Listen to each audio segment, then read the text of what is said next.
A gente precisa tratar então agora com vocês sobre o sistema tributário, né? A gente viu então que a Constituição Federal Brasileira é uma Constituição fiscal, vimos que eu consigo buscar dentro da Constituição Federal preceitos básicos para que eu possa dizer o que é a tributação, como se dá a tributação, só que agora eu preciso saber o quê? Eu preciso definir com vocês aqui o sistema tributário. Por que definir o sistema tributário?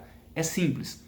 O que é tributo? O que se enquadra como tributo ou de natureza tributária, uma cobrança de natureza tributária, como é o caso das multas tributárias, a gente vai trazer para o sistema tributário. Vamos trazer então para aquela famosa pirâmide de Kelsen, né? Em que tem lá toda uma estrutura de ordenamento jurídico, onde há uma hierarquia entre normas, começando então do topo da Constituição Federal, beleza? Então isso é o sistema tributário, ele é um subsistema do próprio sistema constitucional. Por quê? A Constituição Federal tem todos os sistemas normativos que são abordados dentro do ordenamento jurídico brasileiro. E cada um desses subsistemas, ele tem o seu próprio ordenamento jurídico, como acontece com o direito tributário. Por que isso é importante para a gente? Porque o que não é tributo, nós não vamos trazer para o nosso sistema. Não vamos deixar aqui dentro. Só vamos trazer para o nosso sistema tributário o que realmente se enquadra como tributo, ou pelo menos, como é o caso das multas, de natureza tributária.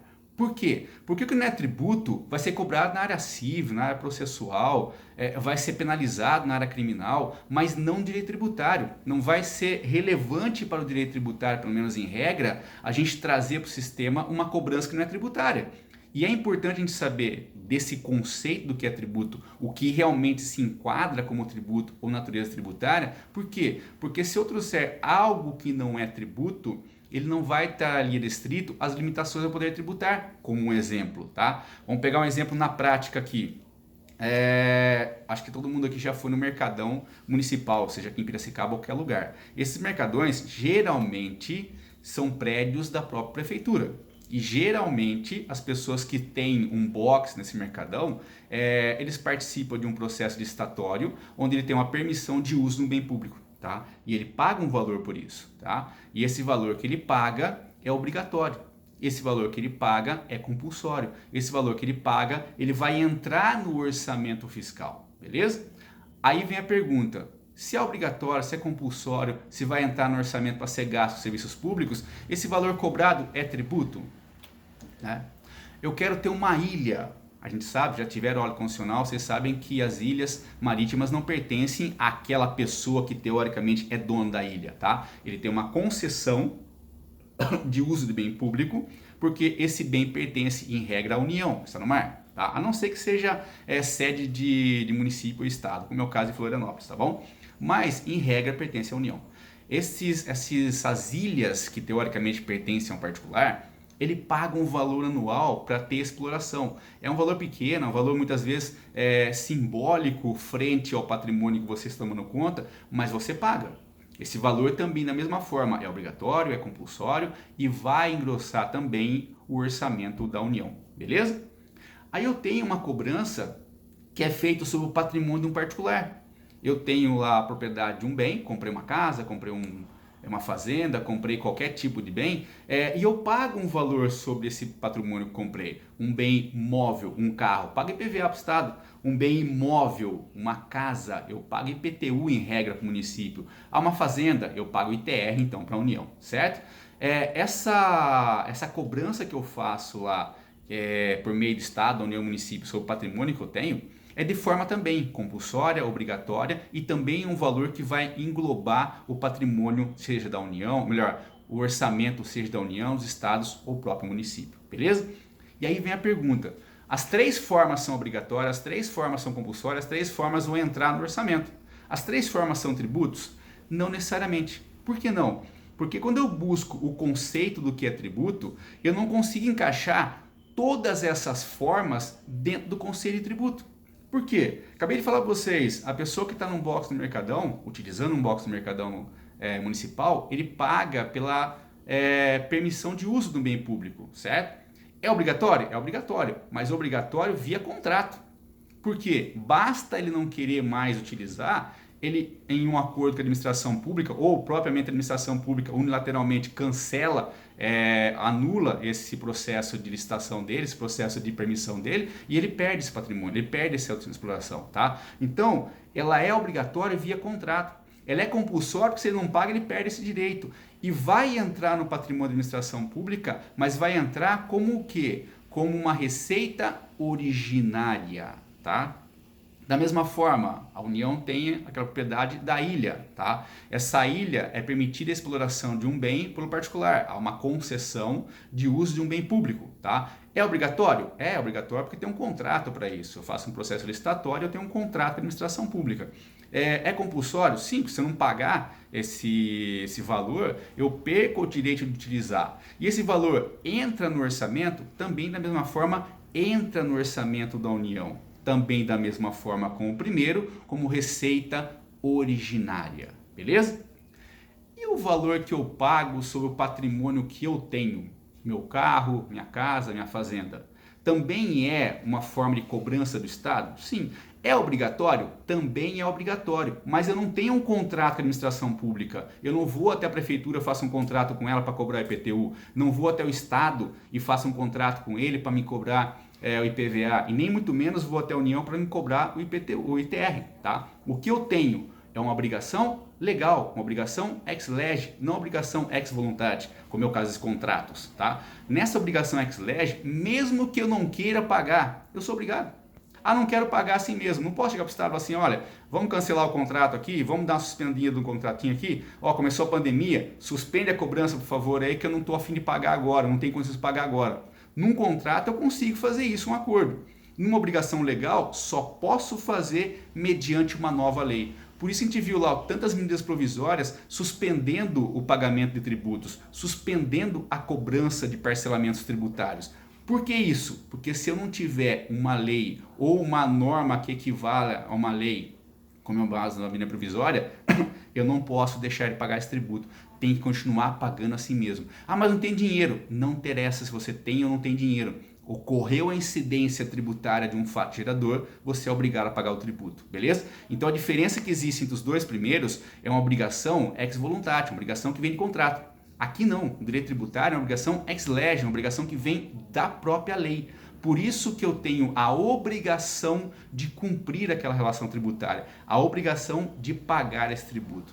E aí eu pulo do gato, quero que vocês tomem muito cuidado. Nos dois primeiros eu falei que ingressa no orçamento do ente federativo como receita originária.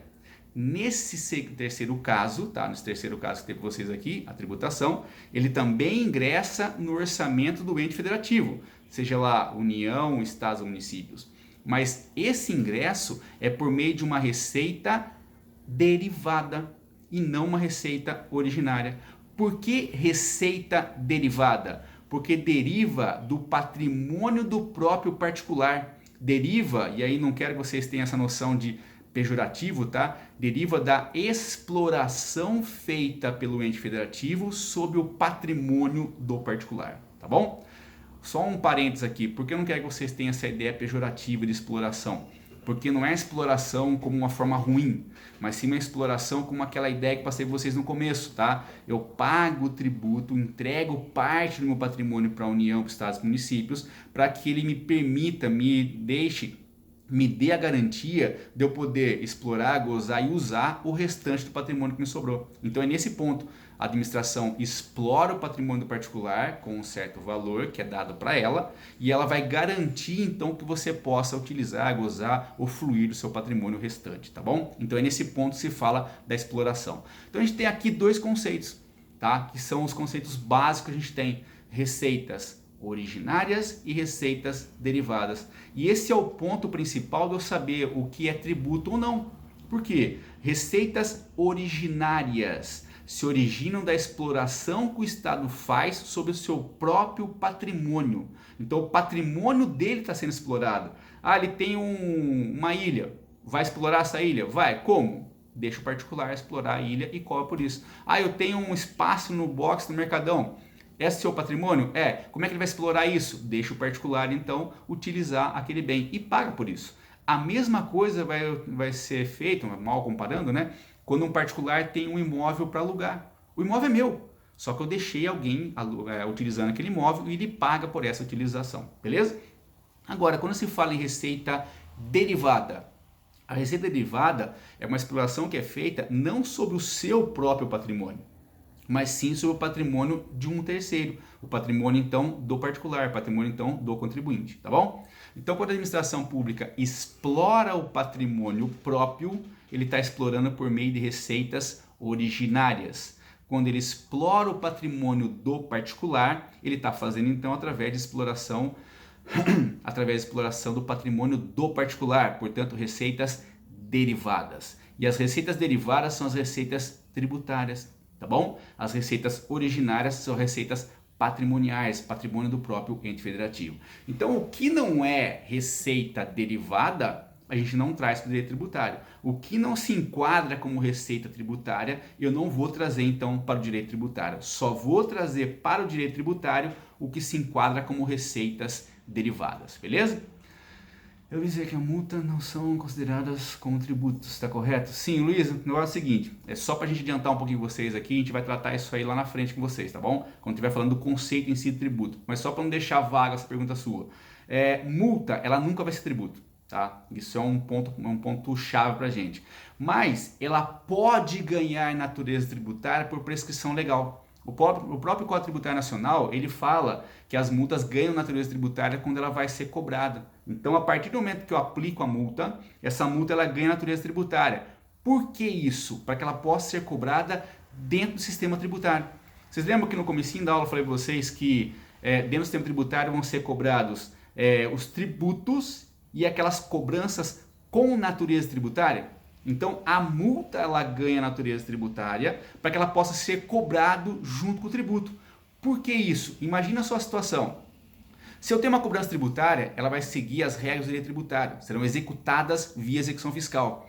Se eu não tenho uma cobrança de natureza tributária, não vai entrar aqui, vai lá na área civil, tá bom? Então vai ser cobrado com outra forma que não o direito tributário. E não vai respeitar então as regras do direito tributário, os princípios inerentes ao direito tributário, beleza?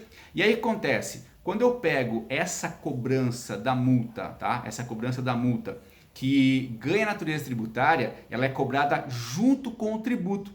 Ou se for uma multa isolada, que está sendo cobrada só aquela multa, ela também vai ser cobrada com natureza tributária, respeitando todas as regras do direito tributário, beleza?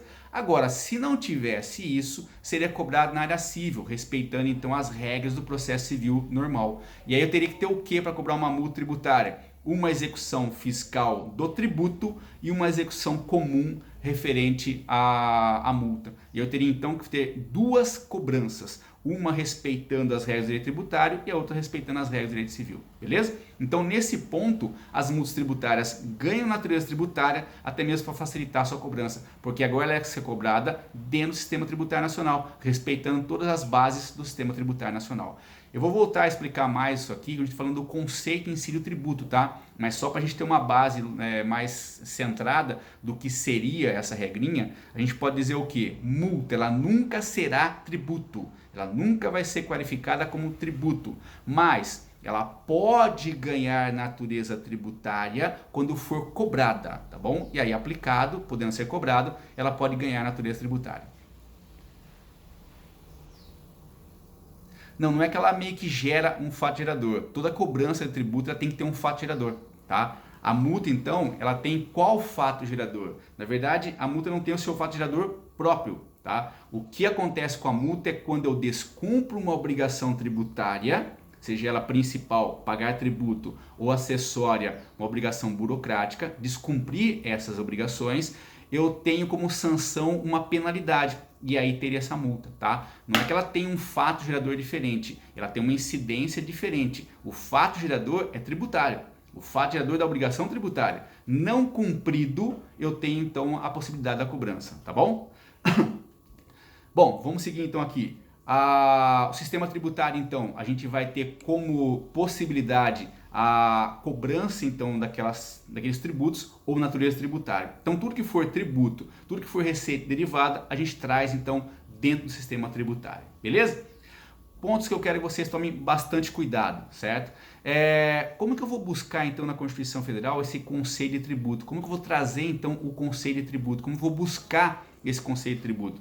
Pelos preceitos constitucionais. Já que a nossa Constituição, a gente já viu, é uma Constituição fiscal, ela traz a base para que eu tenha o conceito do que é tributo, eu preciso agora estabelecer os critérios dentro da Constituição Federal da definição de tributo.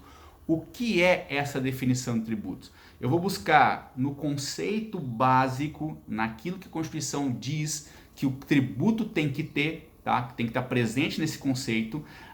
Eu vou buscar então a definição em norma infraconstitucional. Então eu posso dizer o seguinte, que o conceito de tributo e de suas espécies, ela tem uma natureza jurídica prevista já na própria Constituição Federal.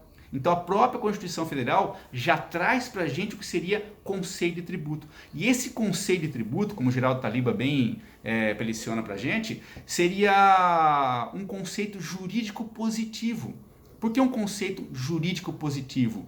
Porque eu já tenho dentro de um sistema legal, tá? Já tenho dentro de uma prescrição legal o que é o conceito de tributo.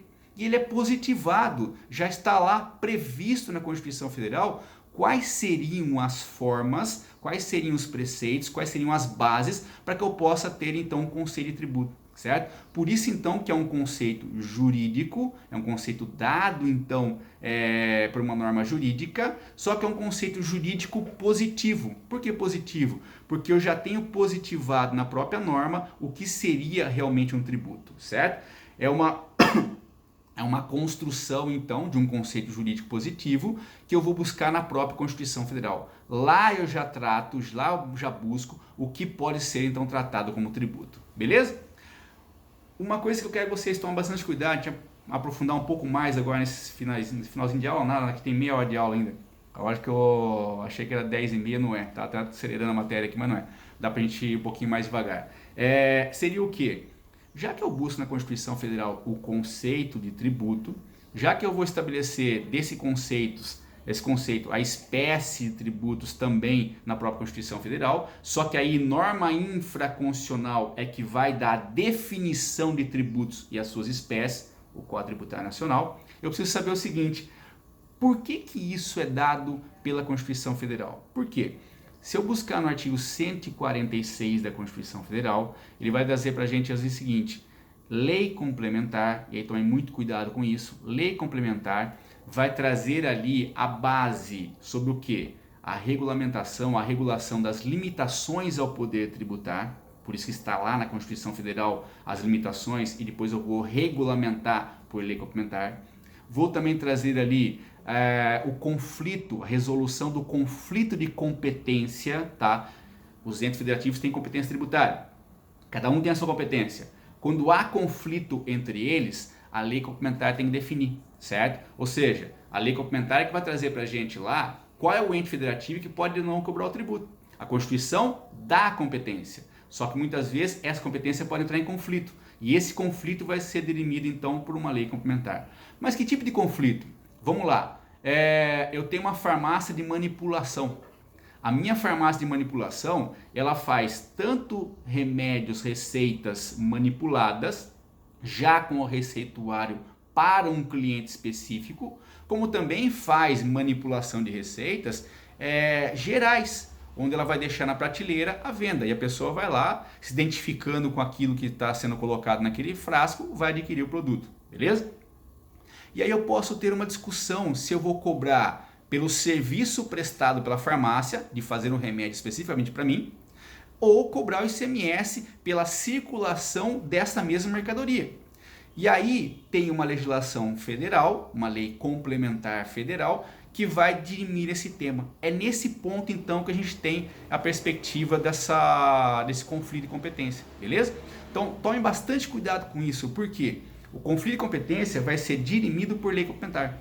Recentemente, o STF se debruçou, especificamente nesse caso de farmácia, por isso que eu trouxe para vocês aqui, e dizendo o seguinte, farmácia de manipulação, tá? Ela vai pagar tanto o ICMS como o ISS. E aí diferenciando para a gente o que seria serviço de mercadoria. Por quê?